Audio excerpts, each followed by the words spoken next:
So now all of a sudden, Nutcracker in Oakland, gang injunction in San Francisco. Many of us are in Antioch right now because they maybe said to your young people when they got out of incarceration, you can't go back to that neighborhood. That's against and violates your parole.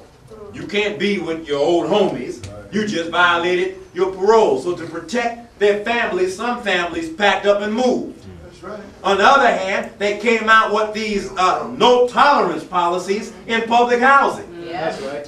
So that if you're found smoking a little weed, not that you should, we don't do that, and protect our health.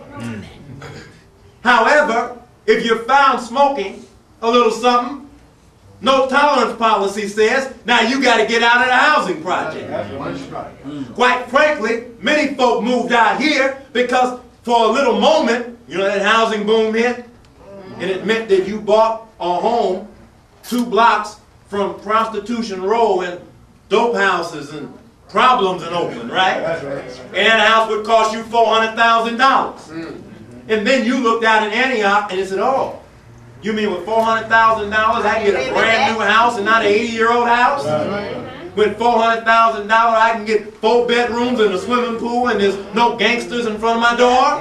With $400,000 I can get a 3-car garage. With $400,000 I can actually get water that flows through the pipes with some power and strength. No rents and no roads. You get it open sometimes on some areas and the water pressure just don't get the job done. Right. After you shower, you got to get rubbing alcohol and re-clean yourself. On some blocks. I turned on hot water one day in my home in Oakland. It came out brown. You too? I would never drink the tap water. But now my point here is, we moved this way because it appeared to us to represent better opportunity. But those that were already here never wanted you here. Right. Never. Now, you should have the right to live wherever you want to live. That's right. But now, here are these political forces that are bubbling and brewing. You find it in law enforcement. You find it in the political arena. That's right. You find it in employment arena. That's right. You find it in the educational programs. Right. Some thought, we're going to integrate schools. So I'm going to send my child to a, quote, good school because there's a lot of white students there. In every black family that sent their children to those schools, they took all of the black children and put them in one classroom. Special ed. Called special ed. These are those that have a hard time getting along. They don't comply with authority. They have attention deficit, hyperactive disorder. They won't. Their scores, their children left behind. So we thought that we got into a good school, but they took you out of the part that you thought was good and put you in the other part. That's right. So we now have to effectively address policy, and there's no better time to address policy of change for our people than now. As Archbishop or Brother Yusuf or someone said before, there's something unique that have happened. We didn't ask for it to happen, it just happened. That's right. Mayor Ron Dellums, to his credit, when we went to the district attorney in the Grant case and demanded that he share with the public, which he hadn't done, what his process was so we would understand why it was taking so long. Now, because of politics, quite frankly, some folk started hurling spears at the mayor. Why you ain't said nothing? Why you ain't said? Well, we didn't say nothing. That's right. Think about it. Do you know in the Declaration of Independence, it says that government derives, in words, its authority with the consent of the governed? That's us. Right. So whatever power government has, theoretically, it's a power that comes from you. Right. And I've heard on more than one occasion from elected officials, Minister, what do you want me to do? Give me my marching orders. Okay, fine. We're at that point now. That's right. We're at the era of time in which we have got to come to the realization that it's not for the elected official to tell us what they want to do. It is time for us to tell the elected officials what they want.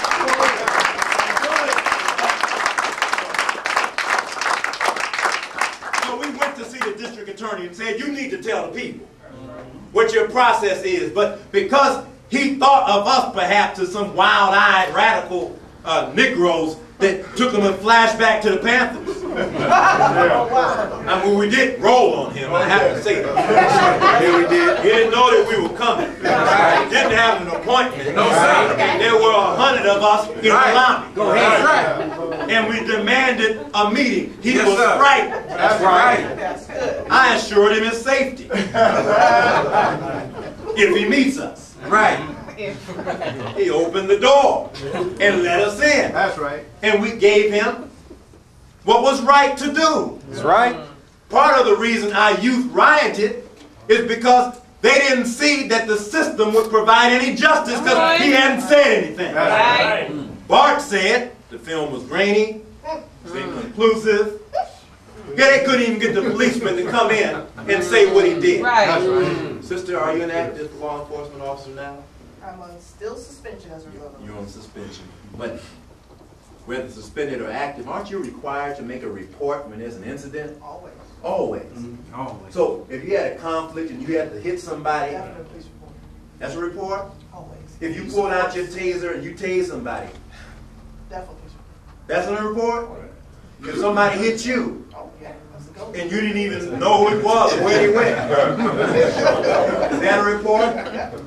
Now here a man shoots somebody, right, on camera, right, and he don't have to make a report. Come on. Think about that. In truth, as soon as Bart asked and he said, I ain't talking, they should have said, you're fired. That's right. Now you deal with the DA. Right. Quickly. He should have been under arrest the first day. Right.